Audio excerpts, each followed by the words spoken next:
So it's interesting. I talk about this quite a bit, of, how important it is to read the ancient scriptures, which you're which you're trying to realize,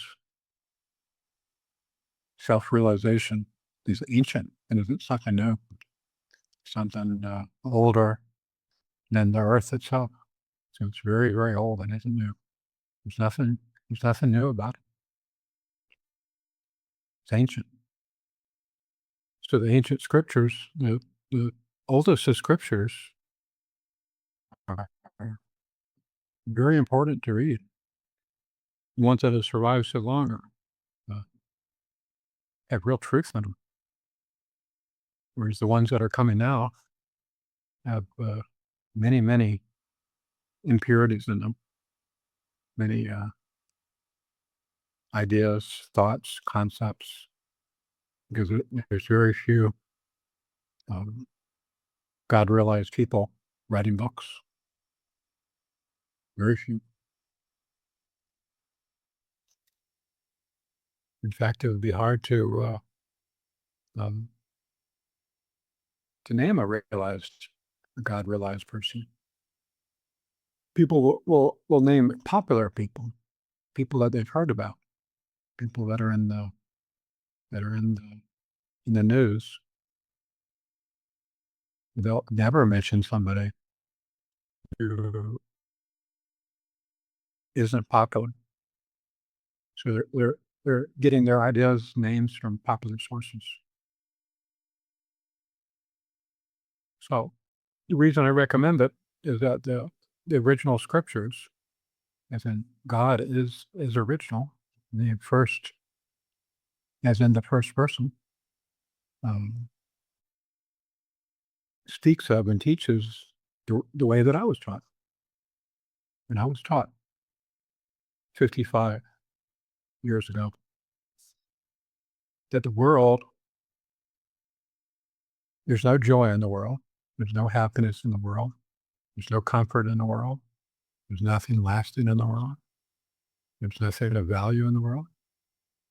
And people who are worldly, meaning people who really, really want this world to be as it is, because this is all they know. That's hard for them to comprehend, because they don't want to know that.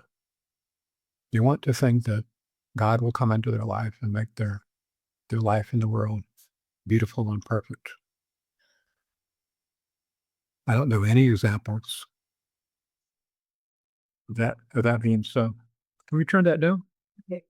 And I don't know of any examples um, that point to that as being true. Can you think of any? What what happened to Jesus? Did his world become peaceful and beautiful? What happened to Rama? What happened to Krishna? What happened to Ramakrishna? What happened to Ramana Maharishi? What happened to Yogananda? Yogananda died at, what was it, 59?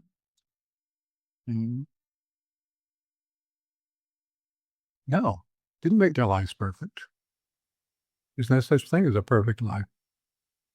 And yet there's a lot of false prophets, and that's exactly what they are, that are teaching spirituality, and that it's, if practiced, it'll make your life wonderful. Now, the scriptures did say that. They didn't say that that your life is wonderful. They didn't say that it will make your life wonderful. It said that life is wonderful. Nothing has to change. Your life is wonderful. Life is wonderful. It never, ever implied that practicing true spirituality will change the world, will bring world peace. Why would you want world peace, first of all? Is that really what you want? There have been times when there's very, very little war in the world, almost none. And yet there wasn't peace in the world. Everybody was just as confused and just as unhappy as they are now. that unhappiness is in our minds. It's when our mind embraces the illusion and doesn't embrace the truth.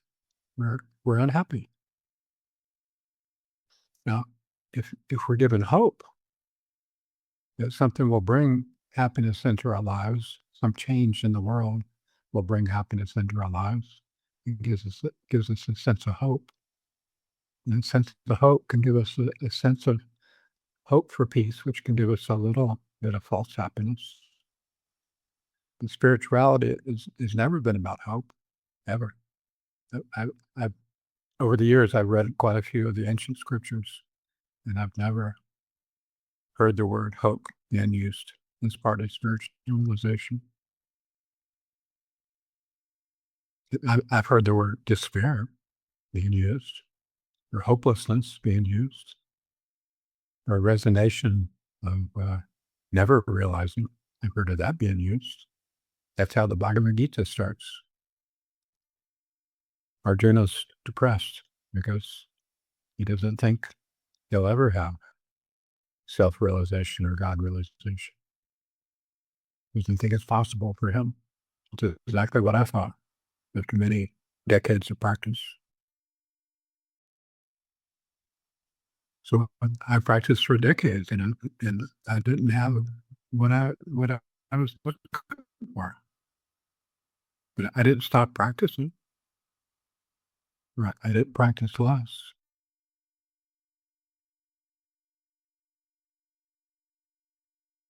So if people are taught correctly, if they're not taught that the world is nothing but hopelessness, and that there is nothing for you in this world of any value, it's all just temporary distractions, um, and false things being pointed out as being uh, happiness, as in advertisements, for example.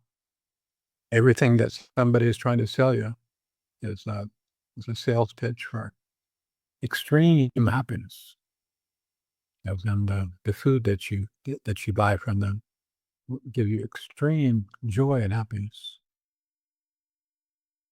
Or a new car will give you extreme joy and happiness, or a new dress, or new shoes, or a new house.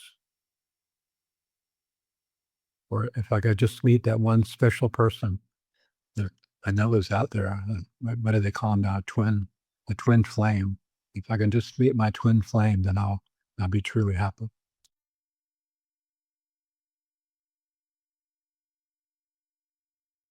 What about the happiness that you have right now? This is what the scriptures teach. This is what the avatars taught. This is what the perfect masters taught. This is what Yogananda taught. He said the happiness is right now. It's not going to come into the world. It's already here with you. You don't encompass the whole entire world. You can have happiness if you go within yourself. If you connect with yourself. To connect with yourself, you have to know what you are.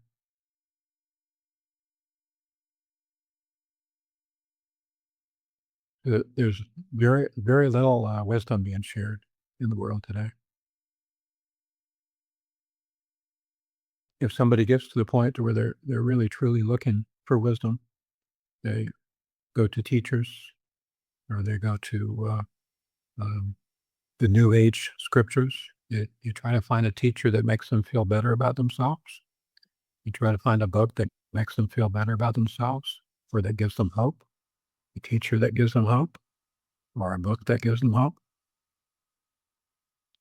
A satguru will never give you hope, ever. If a guru tries to give you hope, know that guru is a false prophet. The guru is never trying to give you hope, ever. It's all about realization of what you already have. That you already have that. I did it again just the other day. All of this happens quite often, as I was looking for my cell phone, and I was real serious about it. I was looking for my cell phone, and there's 4 floors to this mushroom, and we leave our cell phones on different rooms all the time. And so I was really looking for it. And then I put my hands down to my side and I felt that bop in the pocket. That was my cell phone. That's what realization is. Any guru or teacher who doesn't teach you that isn't teaching the truth. They're teaching you that you can become a better person, that you can, with more effort, you can realize with more and more effort, you can become happy. They're not teaching you truth. The true gurus never teach that. And then also never teach that I found happiness, I found truth. And if you just follow me, you also will find truth someday.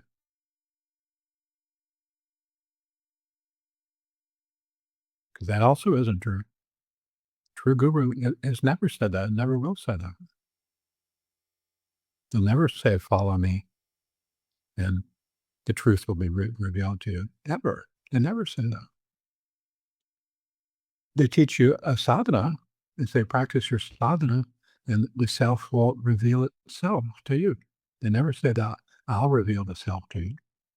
They'll never say I will give God realization to you. Ever. And then some foolish people will look for any uh, thing that disproves that to be true, or so they think.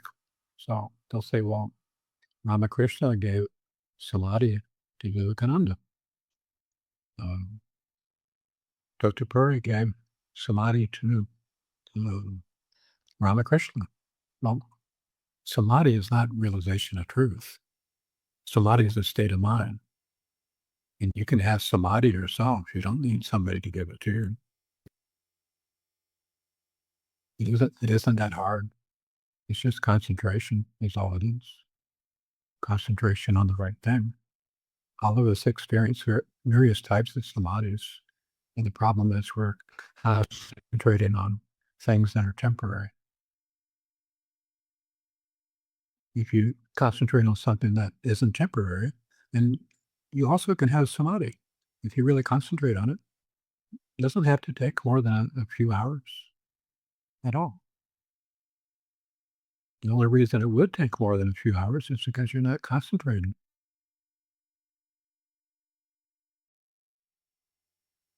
And the effort that most people put into meditation, it's really, really pathetic. It's really sad. They put very little effort into it, but they expect a lot from their effort.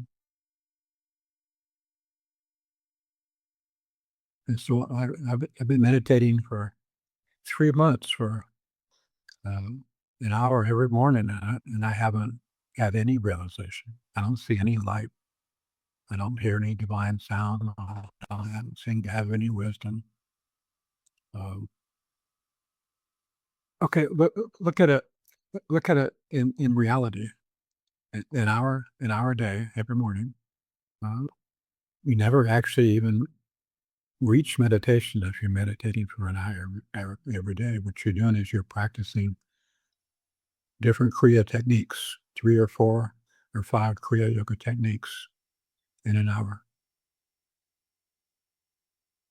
And then if people are doing the energization exercises, and if they're following, let's say, for example, Kriya Yoga International, where they have a lot of kriyas and a lot of complex kriyas, how are you ever going to meditate in the course of an hour? It's not going to happen. You have to be realistic. And if it was to happen, then again, there should be examples of it. With even worldly things, people that sell worldly things, they the reputable ones will show you results. They'll have testimonials. Testimonials are really big for sales. There was for a while there almost anything that a salesperson put for sale that they would put testimonials with it because people are really swayed by testimonials. You know that almost all sales pitches are false. It, you're given a sales pitch to separate you from your money, and everybody knows that now. So listen to the testimonials. People just like you, they bought the product and they've been so gloriously satisfied and happy with it, and that gives you some confidence.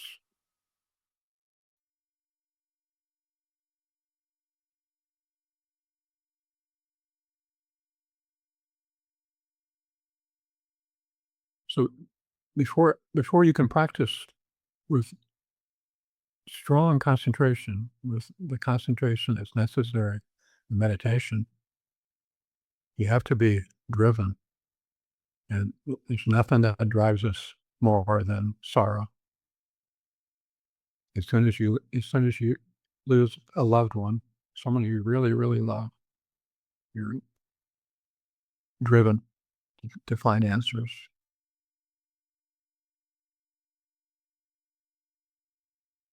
What is the purpose of life? Where has my loved one gone? Where am I going to go?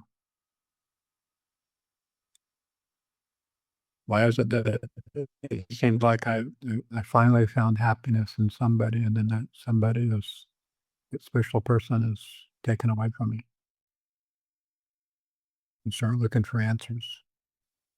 Whereas if you're happy all the time, you're not really looking for answers, are you? Because you're somewhat satisfied. You don't think about the deeper things in life. So knowing that to be a fact, I mean, suppose there was no sorrow in the world. So suppose the world was at peace, and everybody had everything that they wanted. Would people be thinking about deeper things? So people say that they want world happiness. Mm, Is that really the best thing for the world? First of all, it's impossible.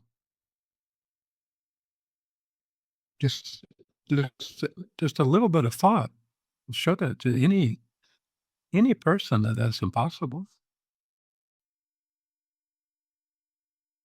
for the world to be happy. And there's here outside the windows in the fields, there's a particular bird that lays its eggs on the ground. And I was thinking, gosh, what kind of torture is this for these poor birds that lay their eggs on the ground where all the predators are? Now, other birds lay their eggs in corners of buildings or up in the trees where most predators can't find them. And these birds lay their eggs right out in the open where the uh, predator animals can find their eggs and eat their eggs or eat their chicks. And I was looking out the window um, one early morning, and I heard the birds crying and crying, yelling and screaming and flying around in a particular spot. And I saw a mongoose, wh- which looked like it was either an egg or maybe a small baby bird in its mouth, and was trying to flee. All the birds were attacking it. So suppose there was world peace. The mongoose is still going to eat the baby birds. It's not going to eat the eggs.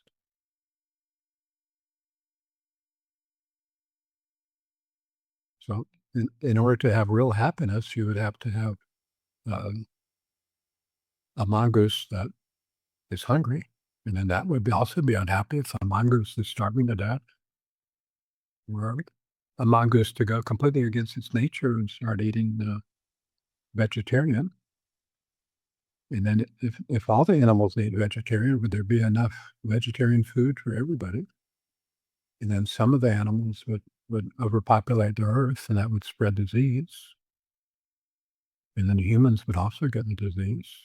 So do you really think as human beings that we have better answers in planning this world than God does? Look at the immense intelligence of God.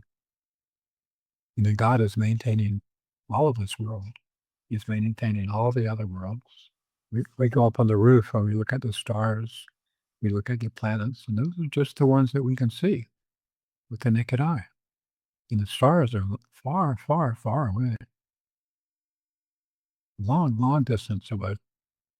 And in fact, the stars that you look at, you're looking way into the past. And it takes a long time for the light from the star to reach the Earth.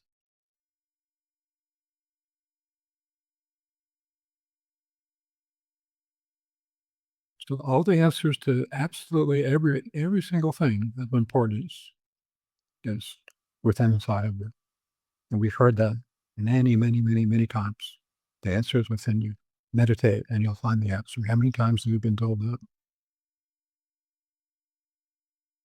I used to hear it all the time. And then you meditate, and all you have are uh, restless thoughts for the hour that you meditate. Maybe for a moment or two, maybe your mind won't be bothering you so much, but it's still thinking about something. Maybe it's thinking about something pleasant, but you never had meditation. And the thing is, you can have meditation. It isn't hard too, but you have to be instructed on how to meditate. And there's very little instruction out there on how to meditate. There's hundreds and hundreds of books on how to meditate, and yet none of them teach you how to meditate. They don't even know what meditation is. Does that surprise you? Does it surprise me?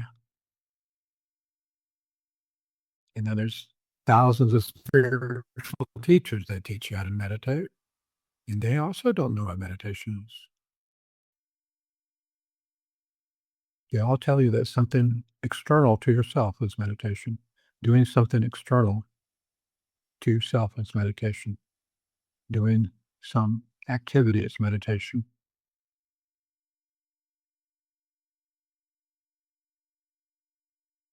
Very, very few that teach meditation, so it's no wonder that very few can actually meditate.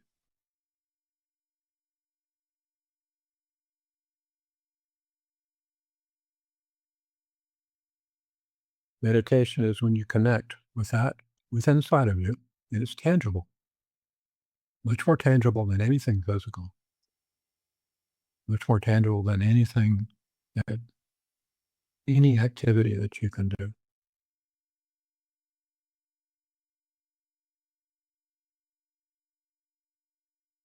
And it's within inside yourself.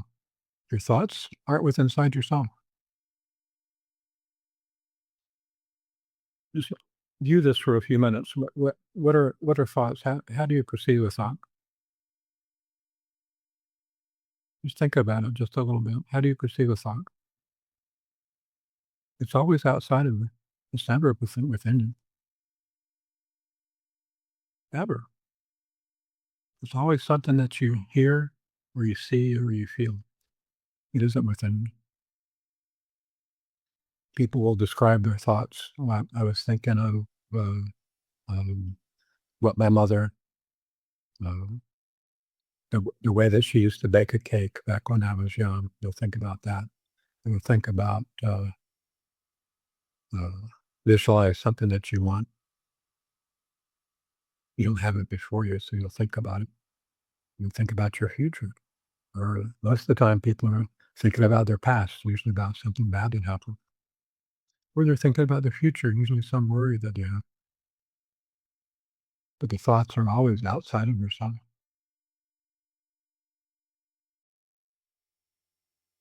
They're always about something outside of yourself. Also, they're always about something, some event, something that you did, something that you're thinking about doing. And they're all things, actions outside of yourself. And then if you're successful at going within a little bit, and you still have thoughts, and you think that those thoughts are internal, like a dream, dreams are not inside yourself. Dreams aren't any different than thoughts. Dreams are also external to the self. Understand what you are, first of all. You don't have to realize what you are in order to understand what you are. Dreams are external to the self, to yourself. Thoughts are external to yourself. So when are you going to meditate if you can't go within? So it's like a simple practice, the post uh, Hangsa uh, meditation technique. When you first think about it, you think about it as something that I practice. Okay. Why do you practice it? When you're taught to practice, or you're taught why you practice it. It's of no use if you don't know why you're doing it. You have to know. So what are you taught? What is the purpose of what most people are taught the purpose of it, and then most people don't even think about what is the purpose of it. They just know that, well, I've been taught the Hong Sau technique, and this is what I try to practice every morning, and they're not very successful at it. Very, very, very few are successful at it because they don't know what the goal is. How can you be successful if you don't know what the goal is? And they might say, well, there is no goal. Goals are relative, and Hong Sau isn't relative. Well, if it isn't relative, then why are you doing a particular sound with your incoming and outgoing breath? That's relative. So of course it's relative to you. When you're actually doing the Hong Sau technique, uh, it's relative. When you when the Hong Sau technique produces its results, then you start to go into that which is not relative. And you start to approach the absolute, which nobody seems to know anything about. Meditation teachers or acharyas, they don't know anything about the absolute. And I've listened, the few that talk about it, I've listened to their ideas of what the absolute is, and it's obvious they don't know what it is. You know, someone like Shankaracharya, or in a scripture, if they talk about the absolute, it seems so abstract. It seems like I can't even relate to it in any way. You should be able to relate to it. If you can relate to the relative, why can't you relate to the absolute? Well, because you're experiencing the relative 24 hours a day, even in your sleep, in your dreams. It's all you know. All you know is the world. Your memories from the past, the present activities, and your thoughts about the future, and your thoughts about the past. It's all that you know. So when you have the good fortune of meeting a Mahatma, somebody who has knowledge of God, of the absolute, and if they uh, feel some favor for you, they might give you instruction. You're not entitled to instruction. They might give it to you. They might not. None of us are entitled to instruction. Instruction is of no value unless it's going to be utilized. Why would I instruct somebody knowing that they're not going to understand it and they're not going to use it? Why would I give seeds to somebody and a shovel to somebody, and um, if they're not going to use them? If they're just going to take the seeds and throw it anywhere indiscriminately,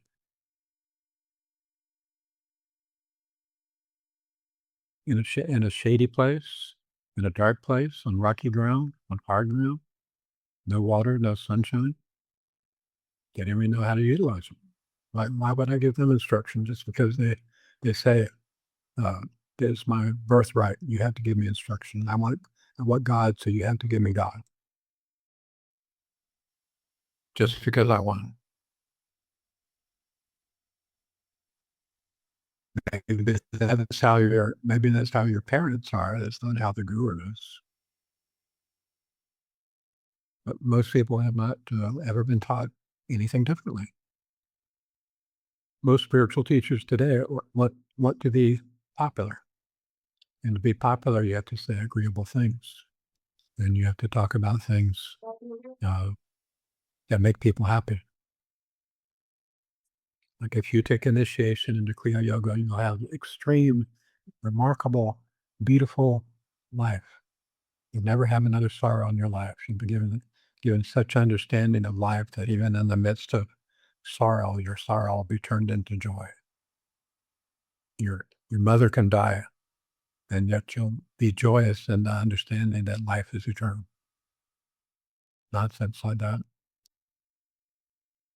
Kriya Yogism says, even though the book that they believe more than any other book, the Gospel of Ramakrishna, I mean, that autobiography of a yogi, uh, what does Yogananda say about his own mother? Was he indifferent to his mother's death? Does this realization make you indifferent to what's happening in the world? Only people that don't have realization think that. The same way we think of anything that we don't have, we think of it in a glorious way with attributes that aren't even apply to it, or we think of horrible things that don't apply to it. We don't know, so we're thinking and believing whatever occurs to us.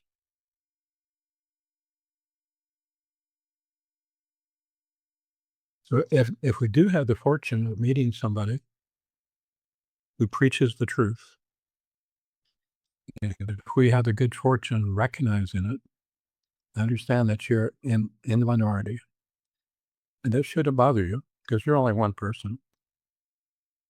You're not the majority. You are the minority of one. So it only needs to be one person. It needs to be you. Who cares about all the others, whether they have it or not? If it's unlikely for the masses, that it is likely for you. It's been told to you innumerable times in the scriptures in my avatars. How? But most people don't like the instructions. They want something. They want something different. They want something that is uh, easier for them. It can be very easy, but they just want it to be easier for them. And actually, most people would like for it and just give it to me. Why are you requiring me to do anything? Just make my mind spiritual, make my mind happy, make my life happy. Why should I have to change anything about myself? Well, it's because it's required. First, you have to become selfless. You have to become selfless before you can meditate. What's the use of teaching meditation if you're not going to be selfless? You're never going to be able to meditate unless you're selfless. You're going to go into meditation. You're going to sit through meditation. You'll be looking for the results. And you say, I've been meditating for 30 minutes and I don't see any results. So you have to be selfless. You're going on meditation without bringing your hopes and dreams and desires and your wants and your preferences into the meditation. You have to meditate for the purpose of meditation. So there's certain practices that aspirants have been taught for millennia on how to become selfless.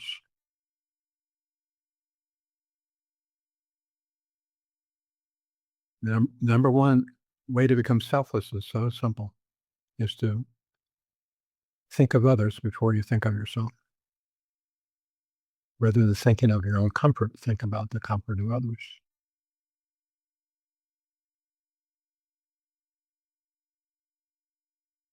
It's very simple, but how many do that?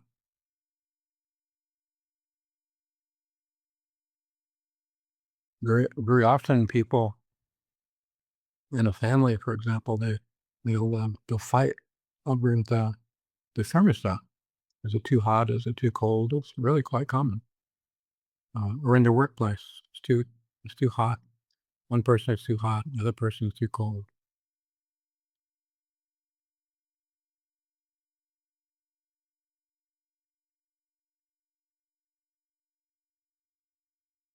And if you're put into a room, let's say you're put into a room against your will. I've been put into rooms against my will before, and there.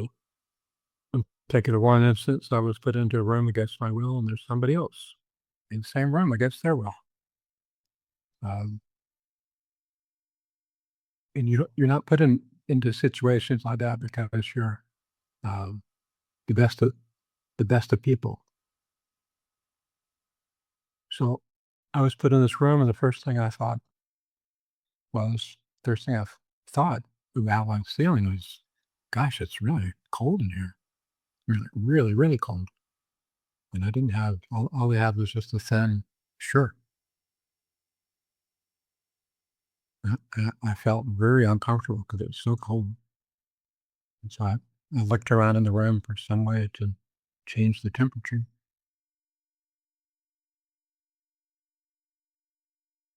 And I finally found a way to adjust the temperature just a little bit. But then I thought of the person that was in there before I was. He was already in the room. And I thought, he must be comfortable. Otherwise he would have changed the thermostat. So who am I to come into the room and think about my own comfort? What about his comfort? He must be comfortable.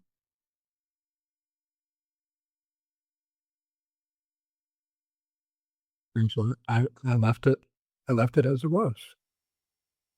And I found out the next day that because I asked him, he said, "Yeah, I like it to be really cold." Well, we could have had a disagreement because I wanted it warmer and he wanted it colder. He would have resented me. I would have resented him. This is how differences happen. Among people, it's because of selfishness. So how are you going to meditate if you're a selfish person? So remember, Kriya Yoga initiation was not available. People read the autobiography of the yogi and they know this, but they don't understand it. It wasn't available the way it's available now.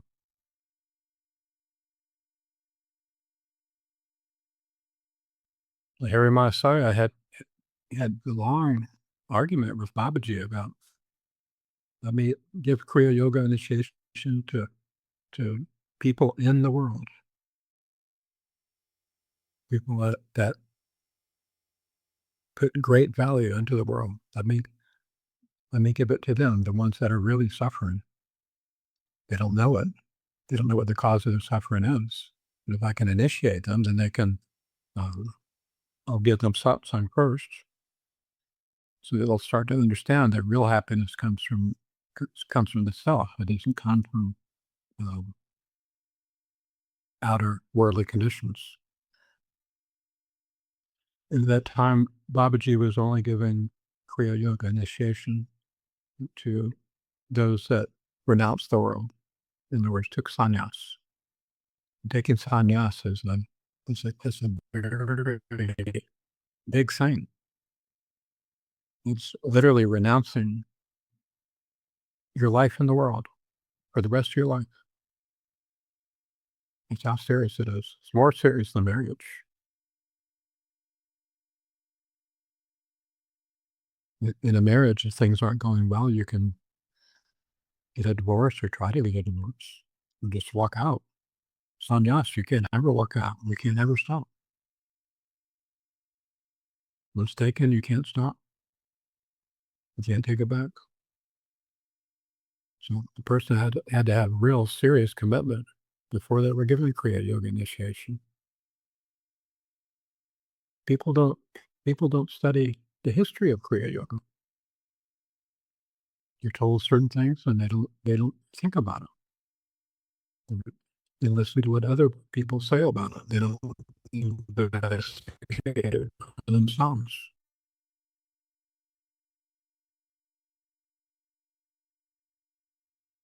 So when Babaji had his disciples or himself give initiation, kriya to others, they became self-realized. And now initiation's been given to thousands and thousands and thousands of people, and they're not becoming self-realized. Why is it? Number one, they don't understand what it is. Number two, they're not serious about it. Probably, probably the main reason is they think that they can take the light and bring it in to their darkness, meaning their ignorance, so that the world is important, and that they can have both. I can have my darkness and my limitations, and I can have the light and unlimited at the same time.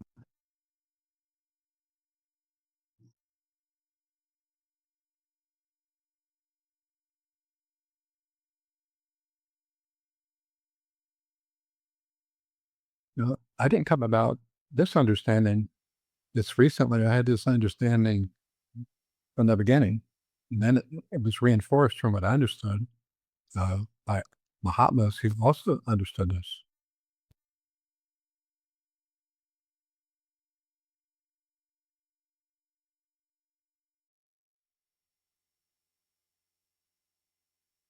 So yesterday we spoke of the snake and the rope. Uh, and this happens to us every day, every one of you. You see something and you think it's something.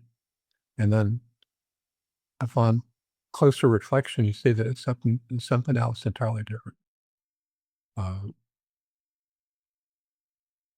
just as in a lonely place, a deluded one may get frightened of a terrible face. Just as in an idle moment, one detects an entire city among the clouds, castles in the air. Just as due to a defect in our eyes, we may actually see a pair of moons in the sky. Sometimes when I wake up and I look out the window and the rooms here, they're just big windows, and you can see the moon all the time. You know, and just have some sleep in my eyes, and I see two moons. Now I know that there's only one moon, but it's like there's two. If I was a child and I woke up, I would say, "Daddy, there's two moons." Just as due to a defect in our eyes, we actually see a pair of moons in the sky. Similarly, in truth, we perceive the dynamic world of happenings. Earlier, Sri Rama had demanded that his disciple recognize Brahm, the joyous, delicious sweetness.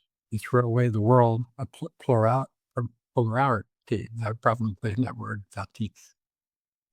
This is what Rama demanded. You throw away the world. He didn't say realize Brahman and make your life more happy. What, your life that's going to end in death? Is that what's so important to you? Something that's is definitely going to be destroyed. Is that important to you? So your body that perceives the world is going to be destroyed, and then the world itself is also going to be destroyed. These are facts.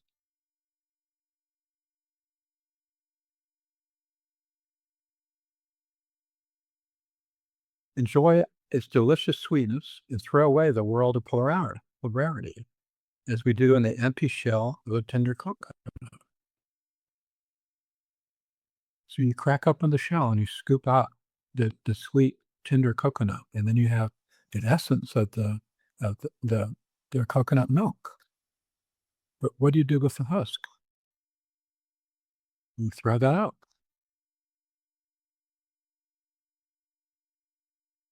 Now, the moment he reaches the understanding that the snake is only a superimposition, Anasya, the student recognizes the rope. There is nothing else for him to throw away. So people think, why would you think, oh, I have to renounce the world? That's what you think, because you believe the world is something that exists. It doesn't exist. But you think that it is, that I have to throw it away. Whereas in fact, you never have to throw it away because it doesn't exist. Some are an awakening to Brahm. In other words, we're looking at a snake in the rope. This is what delusion is. This is what Maya does to you. But are you taught this with Kriya Yoga? If you're not, how are you going to meditate? It's not going to be possible. And how are you going to realize the self if you can't meditate? It's not going to be possible. The world, as Sri Rama said, it has to be thrown out before you sit to meditate. So people will sit to meditate, and then they'll start. What do they start doing? Okay, I'm doing Hong Sa for a few minutes, and then they start thinking about the world because they haven't thrown it out. So you've taken the world with you into meditation, and so you keep having thoughts of the world. And they ask me, uh, I do the Hong Sa, but all these thoughts keep coming. And so I'll say, well, did you bring the world into meditation with you? And so, well, I don't know. Well, obviously you have. Otherwise, you would be thinking about it.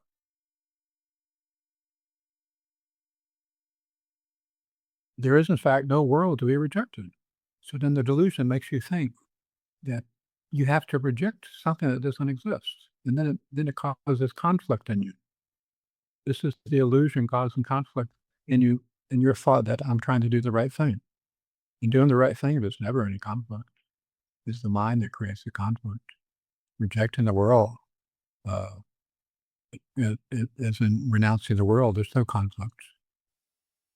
The conflict is in thinking, well, the world is a substance. The world is important. My family is important.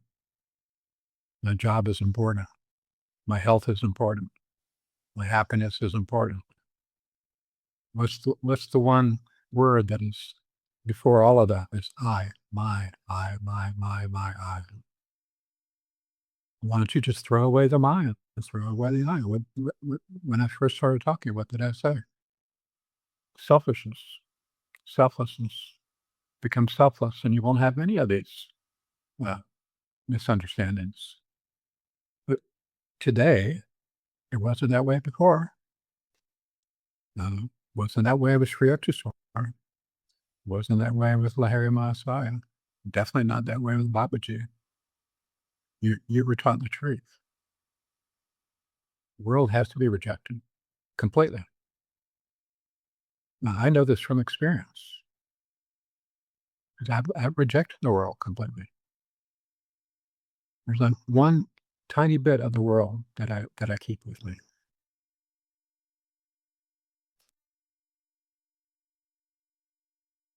Vedanta, which is the absolute, rejects nothing. It accepts everything, but keeps nothing because there's only one reality. There are two realities, the world and God, the absolute. There aren't two. There's only one. Yeah, son, you had a question? Guruji, I was thinking what you said, and Can you speak a little louder? Guruji, now is it audible?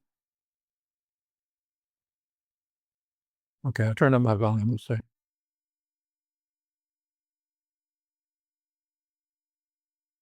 Now is it audible, Guruji?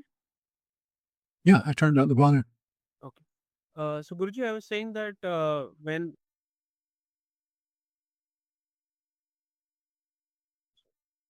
when I am meditating, how do I get the urgency? Like, I think this is specifically for me. I feel that it's almost like, okay, it's bound to happen, like, in its own time, like that I realize.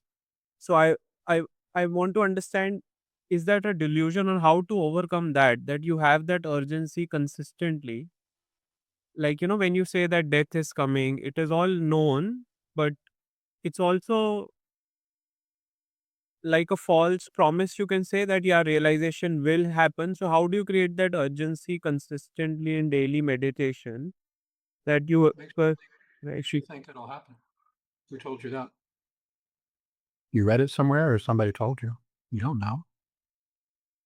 Who told you? Somebody at Ananda told you. Or you read it no more. And self-realization is bound to come. Did somebody promise that to you? Somebody you respect?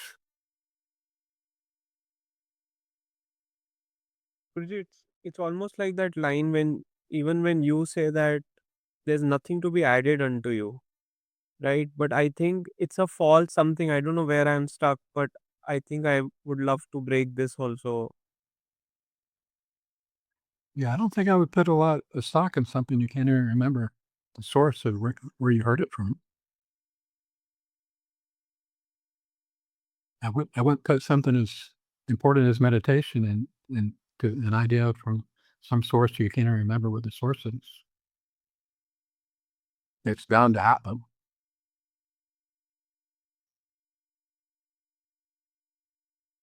Well, how do you know it's bound to happen?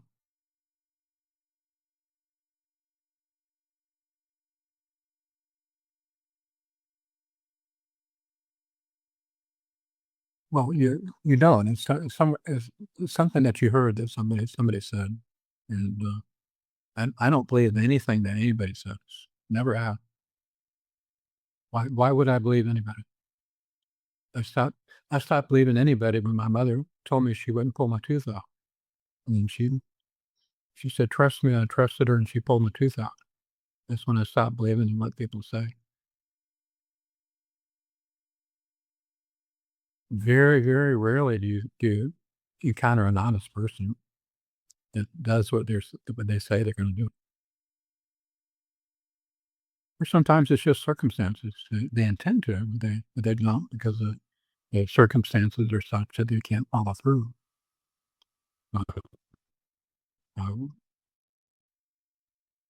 when it comes to wisdom, especially since it's so rare, I would never trust somebody to to be telling me the truth about anything. They might believe it, but just because they believe it, it doesn't make it true. And some spiritual teachers almost demand that you believe them. Mm. If you believe me, then you can avoid so much sorrow in your life. Well, how about if you give me a reason to believe you?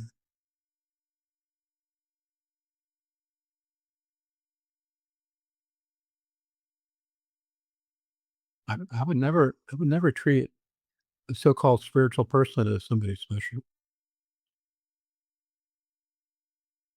If they are something special, it has to be something for me to realize, something to be demonstrated. It can't be me believing that there's something special. This is why people are so disappointed and go from one teacher to another teacher to another teacher to another teacher. Is because they believe what they say, and the majority of them are not truthful. Some are just outright untruthful, and many of them are just deluding into thinking that what they're saying is true. I heard one popular guru who said that he has special spiritual powers, and he said, uh, somebody said, "How do you know that?" He said, "Well, I must have. Look at how many followers I have. I have 300,000 followers, so I must be doing something right." Does that prove it to be true?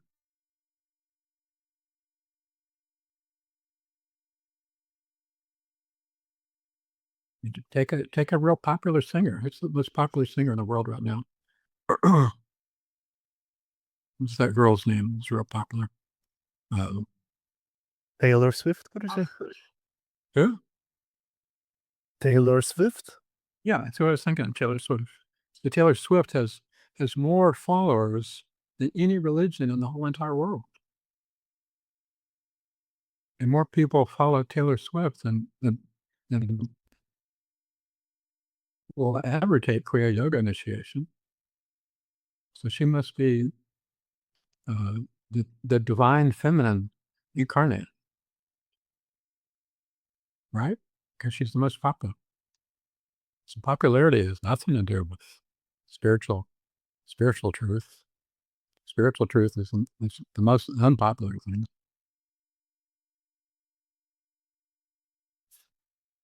You could probably take 1,000 practicing kriya yogis, and if they were to ask me to talk to all of them in one satsang, probably half of them would get up and walk out because they would say, "Gosh, he's really depressed, and I'm not listening to him. He's taking away all my happiness."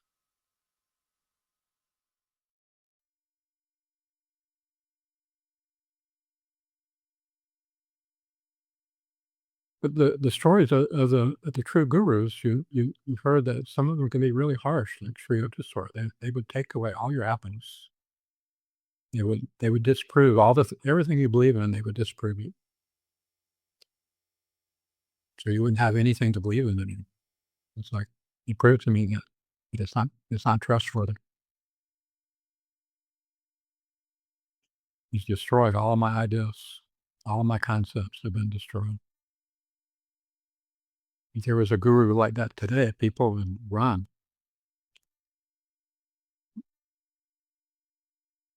And if there's a guru who speaks the truth, a lot of people will run. Oh,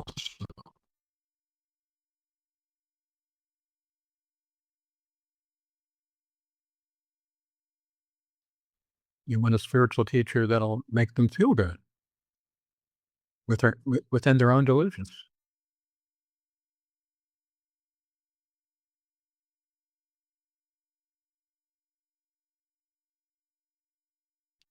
So spiritual practice, number one, if there's any thinking during your spiritual practice, that's the first thing you have to renounce.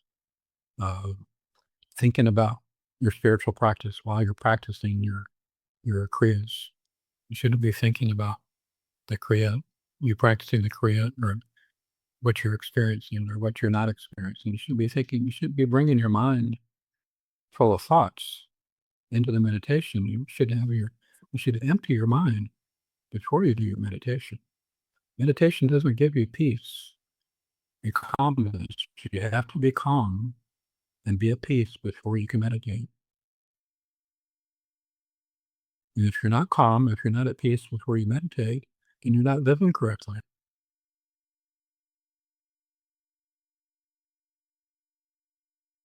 If you're living correctly and thinking correctly and reading correctly and being around others that are conducive to peace and righteousness, that make you feel peaceful, will give you a calm mind. Meditation can't begin unless you start to have calmness first. I've had many, many, many people, not just me, but many, and they say, I'm practicing Hong Sa and for a long time, 30 minutes. They think that's a long time. And my mind is still thinking thoughts and I'm not calm. And someone asked a direct disciple of Yogananda asked me that. He said, I'm practicing everything you taught me, but I'm not having any peace. And Yogananda said, it's because you talk too much. Gave him a real simple answer, didn't you? It's because you talk too much. It's a fact. If you talk too much, you're not going to have peace. You're not going to be able to meditate. You spend your whole day talking.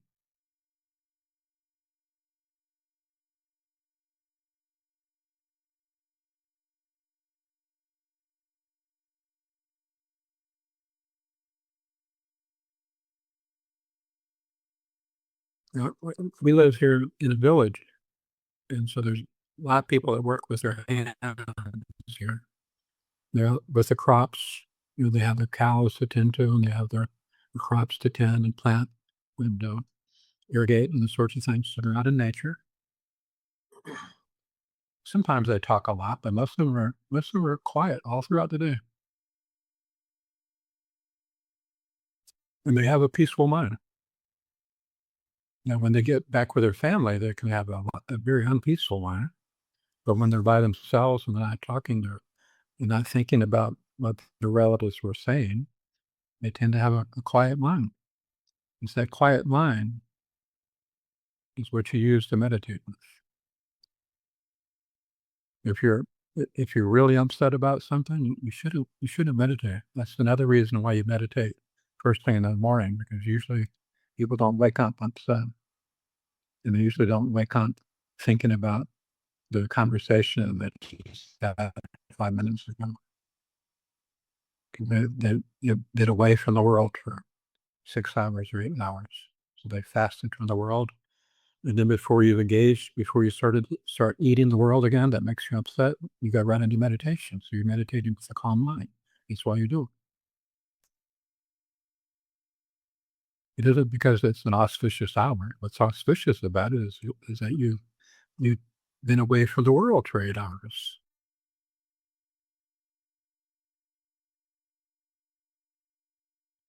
Now we have another major distraction is we take our cell phone to bed with us. And if we start to rouse from consciousness just a little bit, we'll get up, we'll check our cell phone.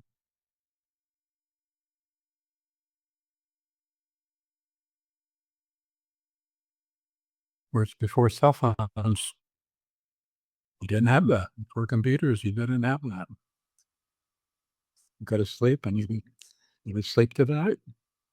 You wouldn't get up and think about something unless you were worried about work the next day, or if your family had a really serious problem, like an illness or something.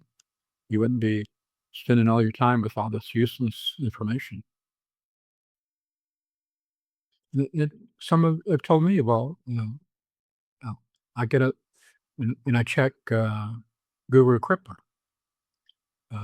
Okay, what's the purpose of Guru Kripa? What's the purpose of my groups? Is it to teach you how to realize truth and peace and stillness and quiescence? The Guru Kripa message group isn't give you peace. It isn't going to give you realization. It's just a way for us to communicate, and there's nothing important in it. That could wait until the morning after meditation. There's nothing in there that's important. It's not going to be your salvation.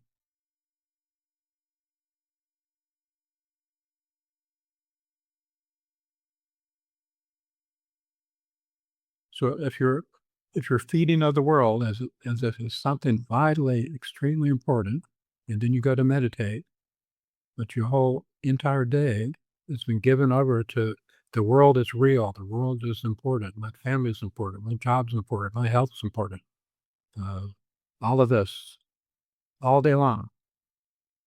How are you going to meditate? It's not possible. It has to be understood.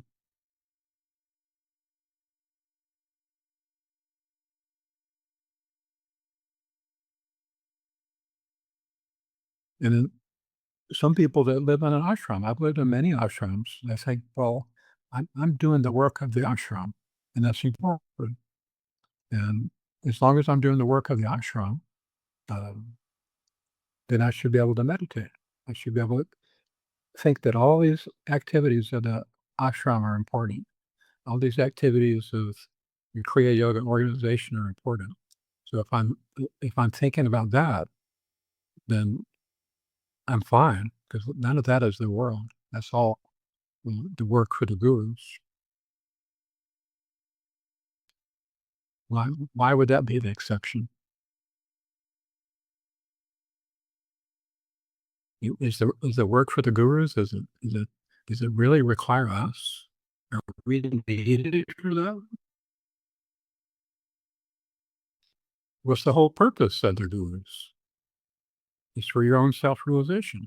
So why would you be doing something that uh, doesn't allow that to happen?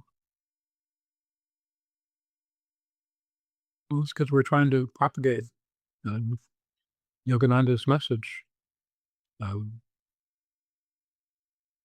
Larry Mahasaya said, your way to propagate is to experience and realize. That's how you propagate it. It has nothing to do with anything external. And then your argument would be, well, if I hadn't have written this, or if I hadn't said this, then you never would have heard the name Yogananda. Well, we don't know if that's true or not at all. We would like to think that it is, okay, it's something that we're doing, but it's not necessarily true at all. And you don't have to hear the name Yogananda to be self-realized. Self-realization doesn't come from Yogananda. It comes within yourself. Lots of people say, Yogananda, Yogananda, Yogananda, and Yogananda all day long, first thing in the morning, and they don't have self-realization. Look at the facts. So just because you think of Yogananda doesn't mean that you're on the path to self-realization. Not any more than people who say, Christ, Christ, Christ, Jesus, Jesus, Jesus, or Muhammad, Muhammad, Muhammad. Doesn't make them peaceful, doesn't give them the qualities of Jesus, doesn't help them realize. The only path to realization is within your essence. And I don't even say within you anymore, because immediately when you say you, a person thinks me. Well, it's not within this body. If it's not within this body before you took up the body, then why would it be in the body now? After you die, is it still going to stay in the body?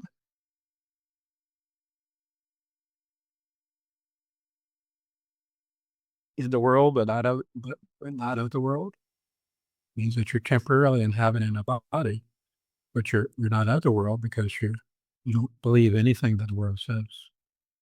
If you start to believe what the world says, then you're of the world.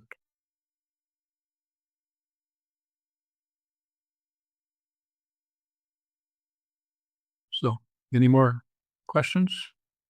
Should be lots of questions.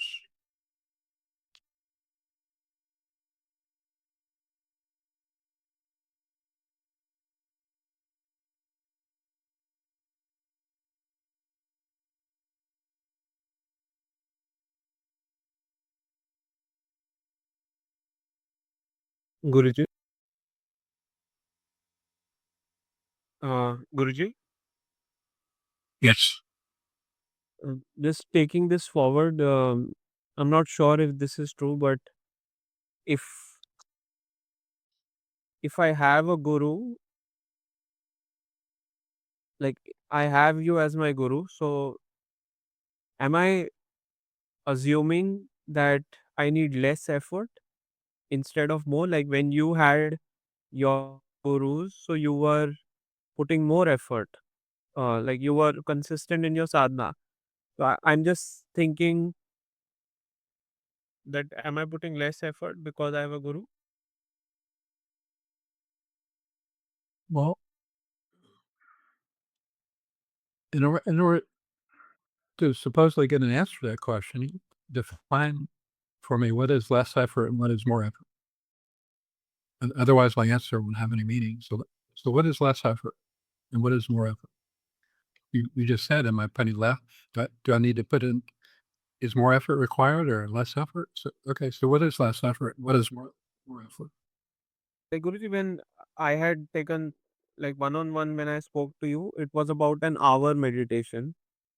And I know that you say that I used to meditate 3 hours. Probably I can do more than an hour. So do I just follow the instruction which you gave me one-on-one, or I stretch myself more? Maybe that is one of where I look at it. Well, if you're putting a lot of stock into how long you should meditate,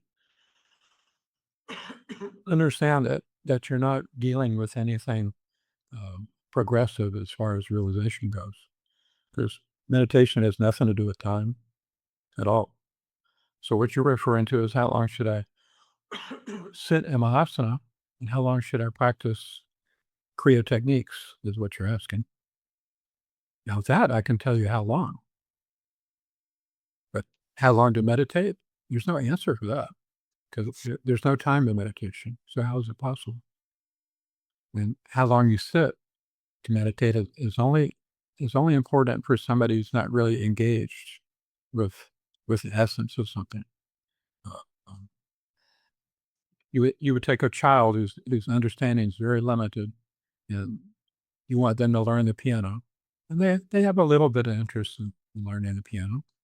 And they have a hope that maybe they could, but of course, for the child, the less effort, the better.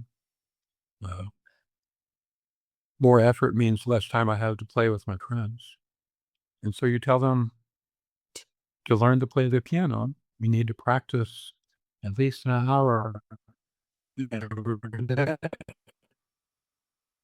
That's what you would tell a child. If you're no longer a child, and you know how long I sit, it doesn't make any difference. But to a child, it makes a big difference. Otherwise, they won't sit for an hour because they're determined to put forth as little effort as possible. If they could learn the piano without any effort, that would be ideal to them. But we know that it's not possible. So to meditate, it requires effort to learn how to sit still. It requires effort in how to calm the mind before you meditate. None of that is meditation. So if you spend an hour trying to calm down to where you can sit quietly and still, and if you spend an hour trying to calm the breath and calm the mind, you still haven't started meditation. But if you're taught that that's meditation, you've been taught wrong. It isn't true. There's nothing about it that's true. If you're taught that sitting at the piano for an hour every day and playing will make you a better pianist, and you believe, okay, well, I'll just sit at the piano and I'll just play, even though I don't know how to play. I'll just play. Well, if you don't know how to meditate, then you can sit in your asana, you can practice the techniques, but it won't be any meditation.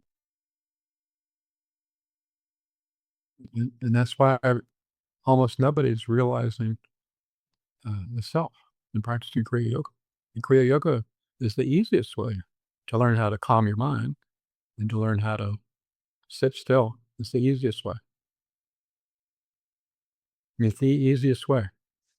That's the power of Kriya, is that it teaches you very easily how to calm the mind and how to sit still. It doesn't teach you how to realize itself.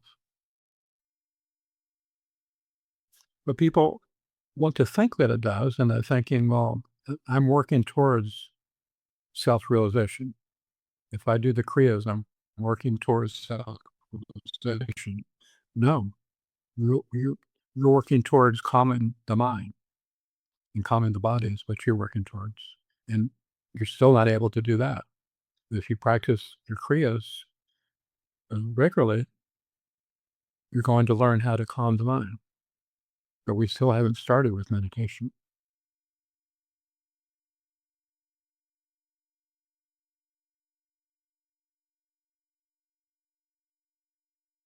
Someone like, they say, well, Anandamaya Ma never practiced yoga techniques.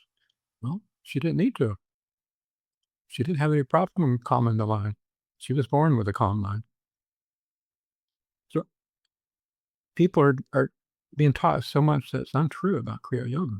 They're being taught that practicing the techniques is meditation, which it isn't. It's practicing a technique to calm the body and to calm the heart and to calm the mind. It's not meditation. We're still trying to calm the mind. And then they're taught, well, meditation calms the mind. Well, if that was true, then why don't they all have a calm mind? I've met thousands of Kriya yogis, and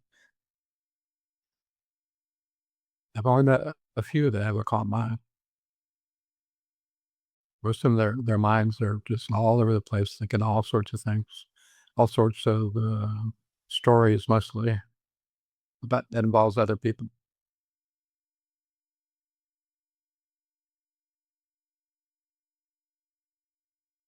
Whereas Anandamaya Ma, can you imagine Anandamaya Ma gossiping about other people? Ever? Can you imagine that? Or her having to practice concentration, for her having to practice sitting still. She never had to do those things because she was born with the ability to do that. She'd already learned that in another lifetime. And then she'd already realized that in another lifetime. That's one reason why there's many that teach. I'm in Kriya Yoga too. The gurus is that you have to set a good example for others. In other words, even if you have realization, you still have to act as if you don't. Is what they say. Personally, I think that goes against everything I believe in. I don't think you teach other people truth by being untruthful. Why not just tell them the truth? Yes, I used to, but I don't have to anymore. Why not just tell them the truth? I used to practice this much, but now I don't practice because I don't have to. But you do have to practice. Why not just tell them the truth? I can't be untruthful with people. Yes, Nevin, you have a question? He's like,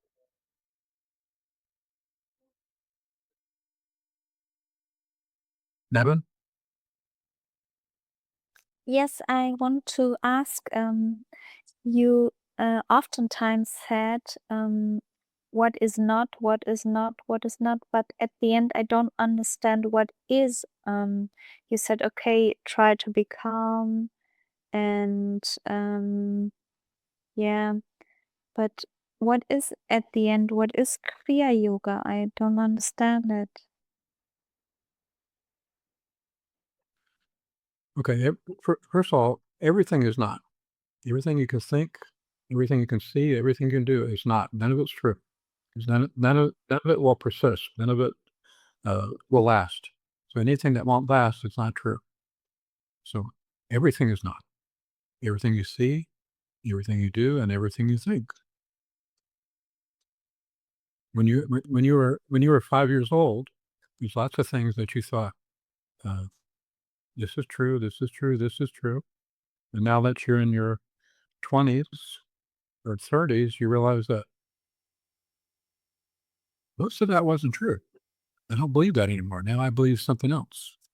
So everything that we think is true, none of it is true. So the second part of your question is, what is Kriya Yoga? Okay, this is Kriya Yoga. It's very, very simple. Kriya Yoga is living from the realization of your essence, what you are, at all times. That's Kriya Yoga. Yoga means union. So it's being in union with the truth at all the times, the truth of what you are. You're not the body, you're not your thoughts. So the other part of that is Kriya. So Kriyas mean the highest action that you can possibly do as a human being. And the highest action that you can possibly do as a human being is physical and it's mental. So when you're in the world, it's a world of physical and a world of mental. But there's also the world of spiritual. But the spiritual remains hidden until we start doing the proper actions, the proper physical actions and the proper mental actions. When you're doing the proper physical actions and the proper mental actions, the spiritual reveals itself. So what are the improper actions and what are the improper mental actions? It's engaging in anything in regard to the world as being real. In other words, my job is the most important thing in the world because it's reality. You think that, and a lot of people think that. They think without their job that they will cease to exist. I'll lose everything. I won't be able to feed myself. I won't be able to have a roof over my head. I'll lose everything. Well, no, you won't lose everything. You might lose the roof over your head. You might lose food, but you haven't lost everything. You haven't lost the most important thing. The most important thing is the ability to breathe. You haven't lost your breath. There's nothing that about losing your job and the food that causes you to lose your breath. Unless you starve yourself to death, that's not going to happen. Your own body won't allow that to happen. So people are willing to believe in the spiritual because they absolutely refuse to disbelieve in the physical and in the mental. In the physical and the mental is constantly changing.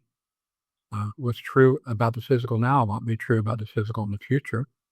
This building that we're living in right now, a couple of 100 years from now, it might not be there anymore.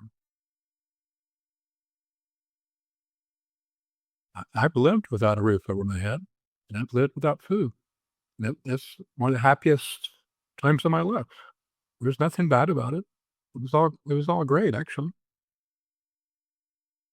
And I've lived with a very expensive roof over my head, and I've lived with very expensive food. It wasn't the happiest time of my life, but I have had very happy times in the midst of extreme wealth. I've been very happy, and I've been just as happy at times when I had no possessions at all. I've also been happy because I knew who I am. I knew that I don't depend on food, that I don't depend on money, I don't depend on a job. I don't depend on it for happiness. So even if I lost everything tomorrow, including all my friends, if I lost all my friends, I'm still have me. And that's the most important thing. And suppose I lost my soul, that would be a huge loss. And the soul is me. When I say me, I'm not referring to my body. The body's not me. I'm referring to my soul. To me as Atma.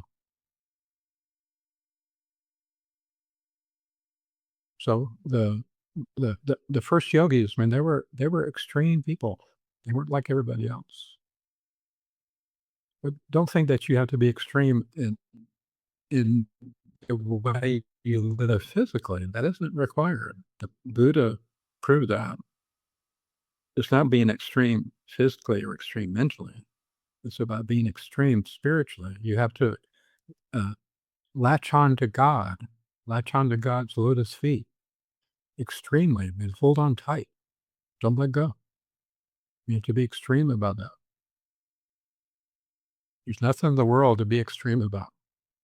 It's not important. You don't have to be extreme about anything. You don't have to fast. You don't have to meditate for 12 hours a day. It's not required. It's not important. And actually, both of those can be harmful. But what you are spiritually, it's important that you be very extreme about that. That you keep your mind fixed on God. You keep your essence fixed on God. The essence of your mind, not the superficial mind, but the essence, the core of the mind. And then the superficial part of the mind, you can utilize in thinking about all the different things in the world. But the core of the mind, which is where the superficial mind comes from, you anchor that in God.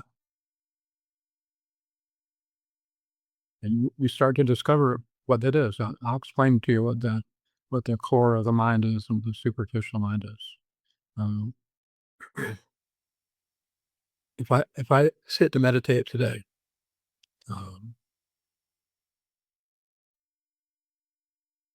I might have a couple of random thoughts. Let's say I'm going to sit, I'm going to meditate right now.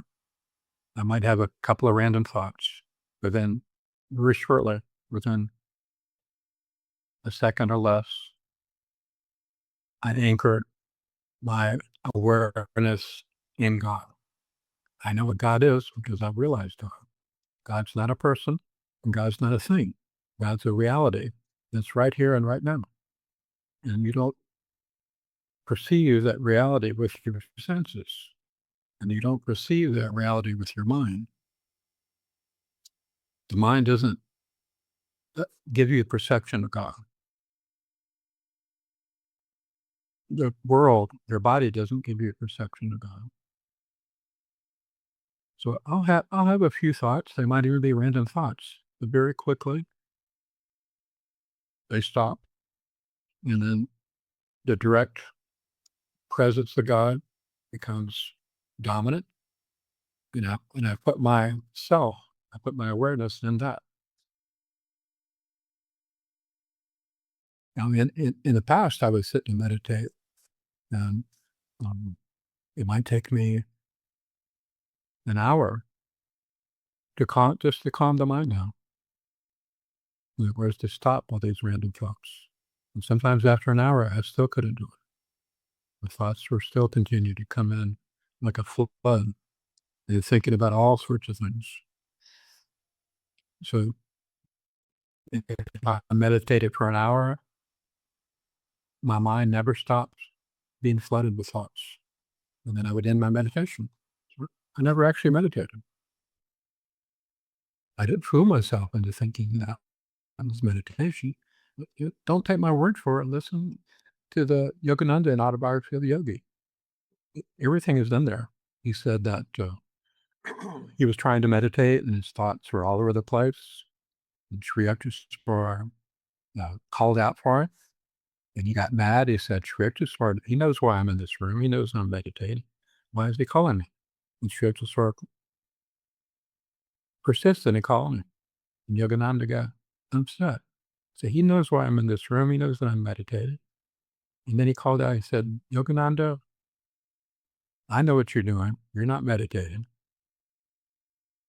So he was at the meditation room thinking about all sorts of things. He wasn't meditating. So there it comes straight from Sri Yukteswar, what meditation is and what it isn't. And you think, well, Yogananda,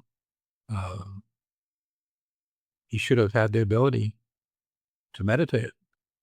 Well, he didn't. He went into the room to meditate and he was thinking. And he couldn't stop thinking. He was becoming frustrating because he couldn't stop the mind from thinking. He thought, Sri Yukteswar knows why I came into the meditation room. I came in to meditate. But Sri Yukteswar also knows that you weren't meditating. So there we have a perfect example of what meditation is and what meditation isn't. And people just go right over that without thinking about what is being taught there. How does that apply to me? What is meditation? Well, the one initiated me says that practicing the kriyas is meditation. Sri Yukteswar never said that. So why are they teaching you something that's not true?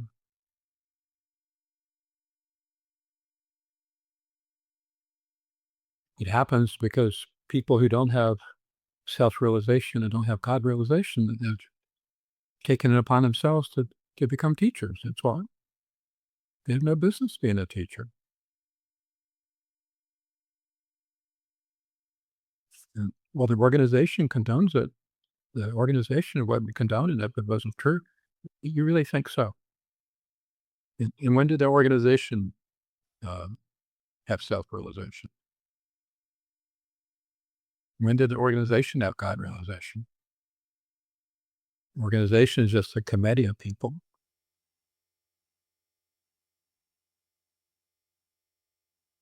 Organization is not a sentient being that has self-realization or God realization.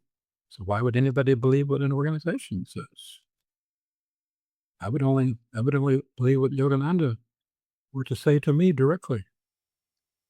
I wouldn't believe anything that Yogananda said that comes through hearsay at all. Unless maybe I was right directly in front of somebody I trusted who they heard with their own ears Yogananda said. And they really truly understood it. And it all is in line with what the scriptures say.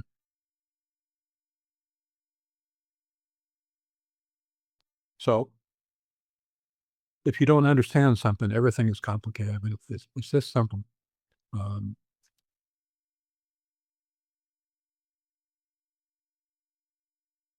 having a guru, having an enlightened guru isn't going to make you enlightened. So going back to the question about effort, if you don't apply right effort, even if your guru is an avatar, you're not going to have realization. It's not going to happen because you have free will and you have to cooperate. If you refuse to do what's necessary, what the guru says is necessary, it's not going to happen. The guru is an expert on spiritual matters.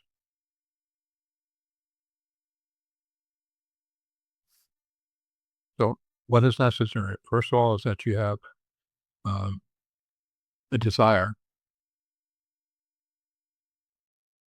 for God, a desire for absolute peace, not just peace of mind, but real peace that doesn't come and go. To be at peace all the time. And to have a desire for that. It's the same as having a desire for freedom. But it has to be your primary desire more than anything else. If it isn't, then you have and you're here for lots of other things. It doesn't make you better than somebody else. It doesn't make you right and then wrong. Everybody's here for different reasons. Not everybody's here for self-realization at all. Most of them aren't. But it doesn't mean they're doing something wrong. They're here for various reasons. Most of them are here to fulfill and to enjoy their worldly desires. This is a perfect place for them. That's what they're here for. And you have to have a certain amount of enjoyment before you can get tired of it. So some people, I would never teach them meditation or say that you need to meditate. I would say, enjoy everything that you want to, but at least follow these rules of life so that you can enjoy better. This is sort of what they're teaching in Kriya Yoga now. They're teaching you how to enjoy your life, but how to enjoy it better. You're not teaching self-realization at all. You're teaching you how to enjoy the world better. And there are ways to enjoy the world better. First of all is think positive thoughts. Because whenever you think negative thoughts, if you're enjoying something, let's say you love watermelon, and you've been waiting all year for some good watermelon, but at the same time you're distracted by a problem. You'll be eating the watermelon with a distracted mind, and then you'll finish most of the watermelon that you were given, and you won't be able to remember. Did I have I forgot to enjoy the watermelon. My mind is somewhere else. So to enjoy the world better, you have to be present in the here and now. Now, this is what Eckhart Tolle teaches. He teaches you how to enjoy the world better. There's lots of teachers like that. Be present in the now, and you'll enjoy the world a lot more. Do positive things, and the positive things are more likely to happen for you. You'll enjoy the world a lot more. Take care of your health, and you're going to enjoy the world a lot more with a healthy body. You'll pay particular attention to your health, eating the right things, exercising, resting, sleeping. Have a balance between work and family life or recreation. Then you'll enjoy the world a lot better. So most of the spiritual teachers are teaching you, they're not teaching you spirituality at all. They're teaching you how to enjoy the world better. Self-realization has nothing to do with enjoying the world better. But that's why most people are here. So you're either one of those people or you're not. And there's nothing wrong with being one of those people at all. There's no judgment. God doesn't judge you at all. He wants you to be happy. So he'll continue to provide a world for you to be happy in, if that's what you want. But for those who have been around a while enough to become understand that I am enjoying the world, it's not enough. I've started to enjoy the world a lot. Everything is working for me. I'm making lots of money. I have lots of friends. I'm popular. Have more money than I know what to do with.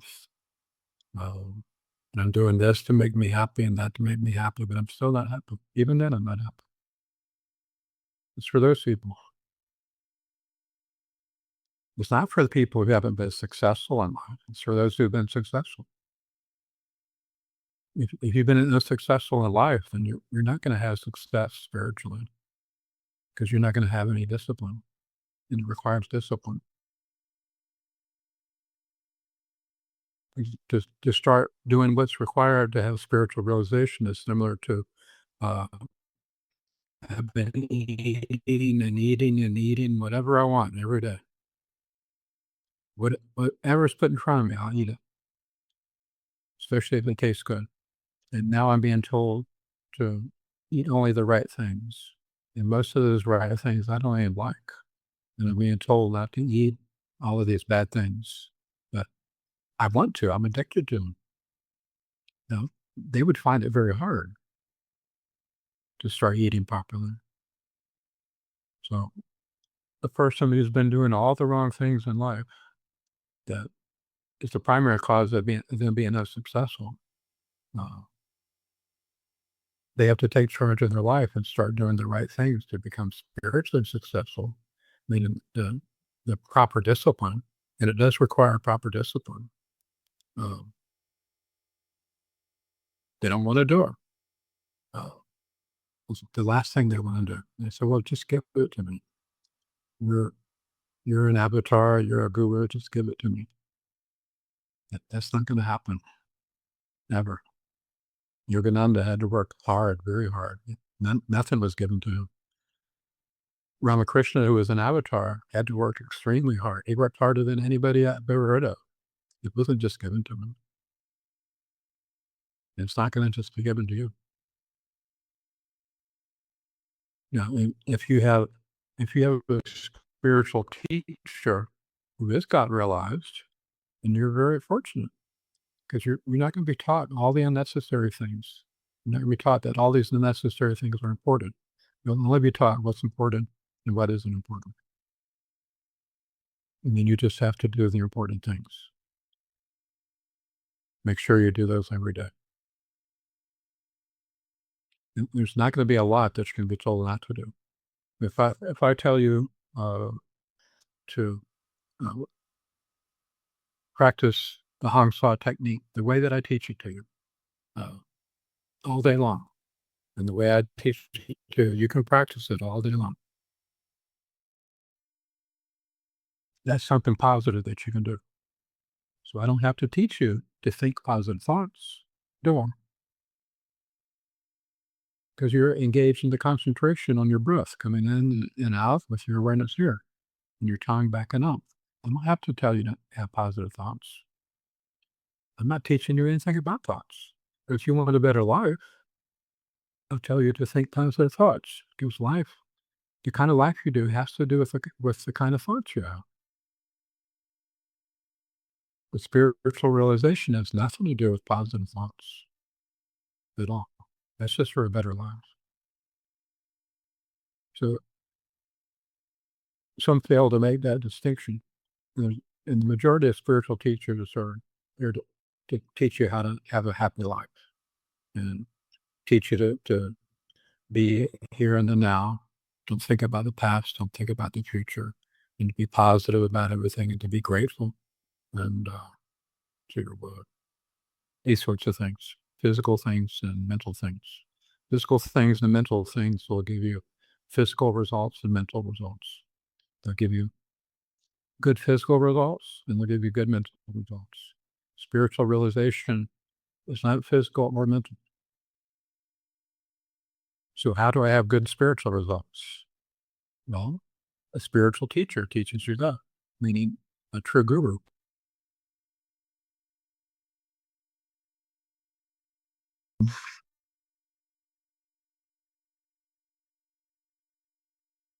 So if you can't comprehend any of that, you'll be a lot more successful in spiritual realization if you spend time with somebody who has spiritual realization. And the person that has spiritual realization is going to be wearing Rudraksha beads. isn't going to be wearing orange clothes, isn't going to have a fancy spiritual name. We're not going to have a big following of devoted people behind them. They're not going to quote the scriptures. That's not a spiritual teacher. A spiritual teacher is only somebody whose consciousness is in God. And you can't tell if their consciousness is in God or not by what they do physically. They might appear to be just another lost soul, just another good person.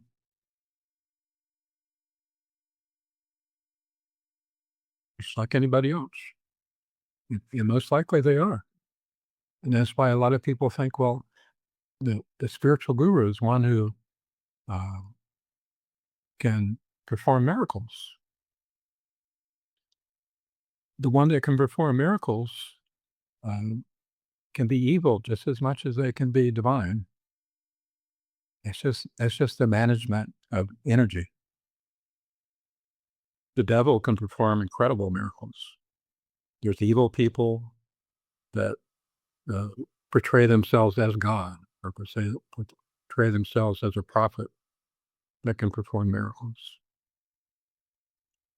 And there's spirits in the afterlife. There's spirits that can communicate to you in this life that are evil. Just because there's a voice that's talking to you, or you see something happening in dreams, doesn't mean that it's divine. Evil entities can also do it. So miracles has nothing to do with it. That's just real lazy thinking on our part to think that the miracles is because somebody's divine. That wouldn't be any more than, I used to lift weights and do bodybuilding, and I still follow it. It would be the same as, well, a person can do dumbbell curls with 130 with 100 kilos, which is a lot. So he must be much better person than the person that can only do 5 kilos. And some people think that, like they think that Taylor Swift is a better person because she's a popular singer. So the little girls look up to her as a role model because she's a popular singer. Doesn't make any more sense than that.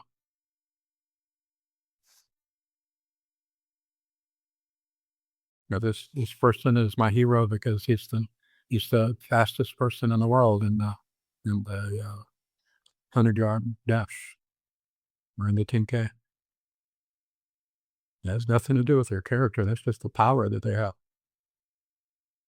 So having powers, doing miracles, has nothing to do with you being a better person or a spiritual teacher at all. Ramakrishna, who was an avatar,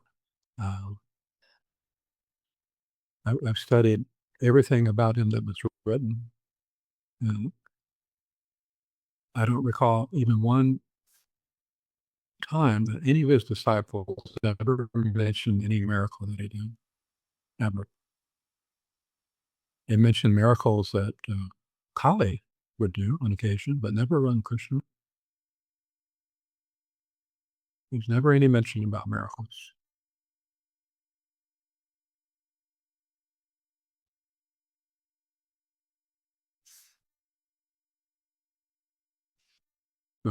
For myself, I have zero interest in miracles. I've seen miracles, but not because I was interested in them. I see miracles every minute of every day. I see miracles. Just because something is different doesn't make it more important to me. I see miracles every day. I'm living a miracle 24 hours a day. It's the fact that this body operates. It has energy and operates and is alive. Is an incredible miracle. You can't say it's science. The scientists can't. Scientists don't even know what life is. They can't tell you what life is. True, science can't create life. Elon Musk and others are creating humanoid robots, but you can't create life. The best that can be done is they can make a artificial flower look really, really real. And they're trying really hard to make humanoid robots and appear real. The best ones that they have now, the mannerisms are still obviously not realistic. They're getting closer, but as long as it's mimicking something that's real, it's never going to be perfect. There's always going to be a flaw. So artificial's never going to be real.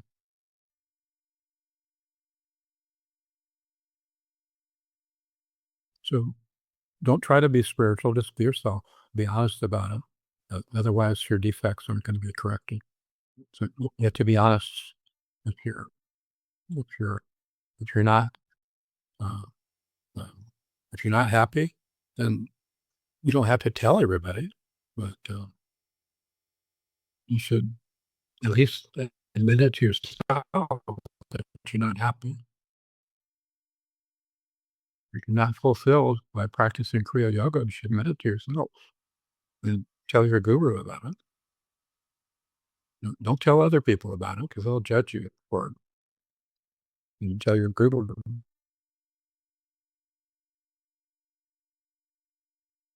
If you practice Kriya Yoga and you're not happy, you tell others, and they'll start trying to exclude you from their activities. Don't hang around that guy. He's not buying into what we're selling. He's a troublemaker. You have to be completely honest, but not with everybody. Be honest to yourself. You should never be honest with everybody because the majority of people will use it against you and try to hurt you with it.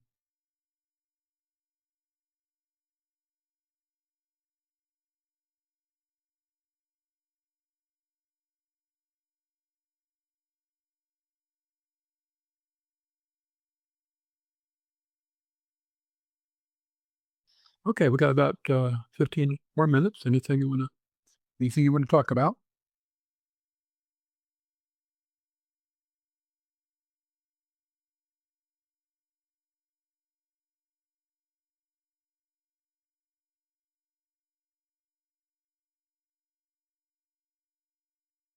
Yes, I'm Evan. Why is the realization so not easy? Why is that so? The The realization. yeah. Well, this is why and I understand what you're saying. You ask really good questions about it. The reason it doesn't appear to be easy is because realization doesn't happen because we try. And we think that by us trying, something is hard to do or something is easy to do. So our efforts can appear to be easy, our efforts can appear to be hard. But understand that realization isn't something that's caused by our efforts. Our efforts are required because that puts us in the proper position to be fulfilled by the truth. In other words, let's say the rays of light from the sun are the truth. And if I'm in a dense jungle, the rays of the sun are just coming through a little bit. So there's a lot in the jungle that isn't seen. But if you come out of the jungle into a field, and I'm just looking at the jungle right here, and there's a field here. If you come out into the field, the rays of the sun are going to hit you very easily, and they're going to hit you from all around. And there isn't going to be any part of you that's hidden. So to be truthful, you're making it much more likely to have self-realization to a huge extent just by being truthful. But again, not truthful with people, truthful with yourself. And that's one of the most important spiritual practices you can do. But you can say, well, it's really, really hard. Well, it's hard because you've never done it before. I heard that truthfulness was real important. I was 14, and it really made sense to me. And so I said, well, I'm going to be truthful starting right now. And all I had was just my mother and father. And it was summer vacation, so fortunately I didn't have to go to school to try to be truthful at school. And so I said, well, I'm going to be truthful with my mother and father. It wasn't easy because you get a lot of grief if you're truthful with your mother and father. But it's best to keep them in the dark about a lot of things. So, but I tried it. It was very liberating. I felt very free because I time hiding the truth about yourself. And so it helps me relax. And then I also saw that my fear of telling my mother and father the complete truth, it prevented me from doing things that they wouldn't like. And it also showed me that their reaction uh, wasn't as bad as I thought. That they got used to it very quickly. And it actually had a good effect on them because then they could start trusting me and believing what I was saying.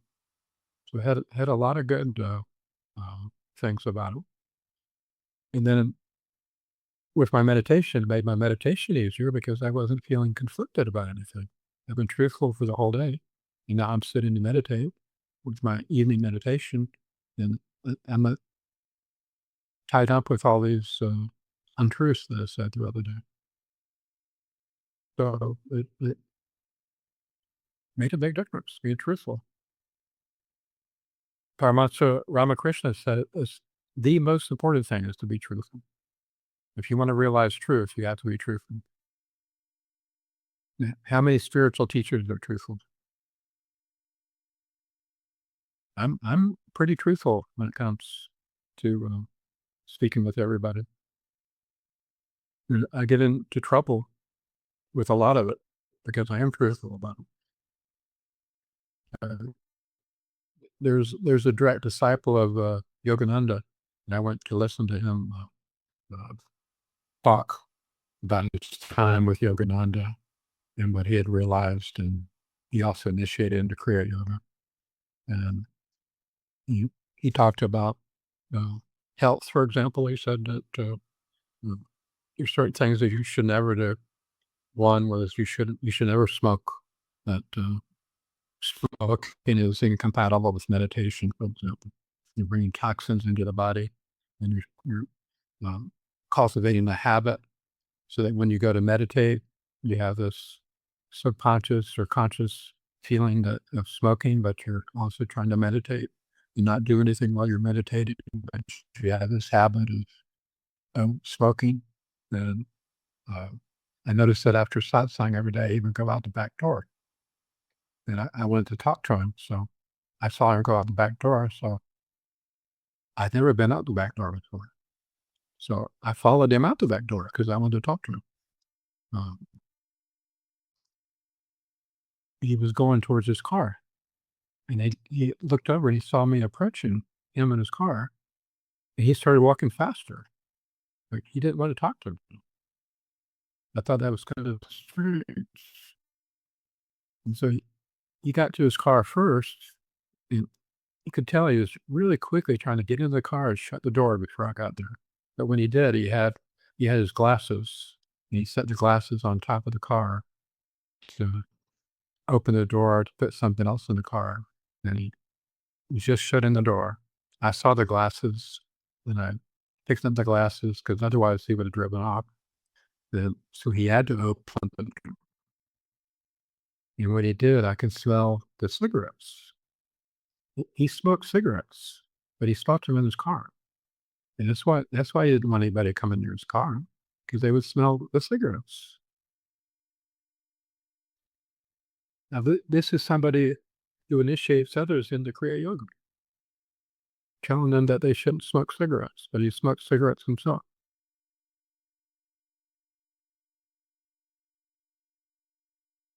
So it's important to be truthful. That wasn't the only thing he was untruthful about. He was untruthful about a lot of things. That was just one indication.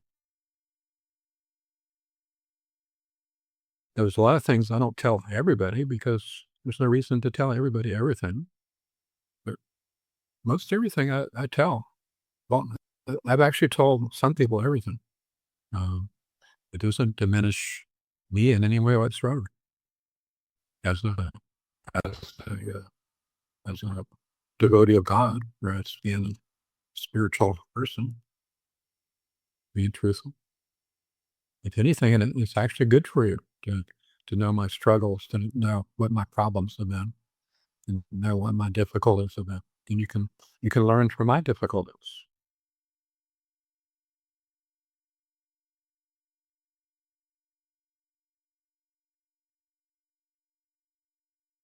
So to try to portray yourself as something that you're not, that's called dishonesty. In business, it's usually a good thing to try to portray yourself as something that you're not necessarily. But it's not the best way to be. In business, the best way to be is to portray yourself as believing 100% in what you're doing. And I'm doing the very best I can do. I'm working as hard as I possibly can.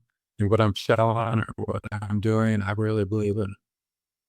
And I believe it'll be the best thing for you too. People can sense what is true and what isn't true.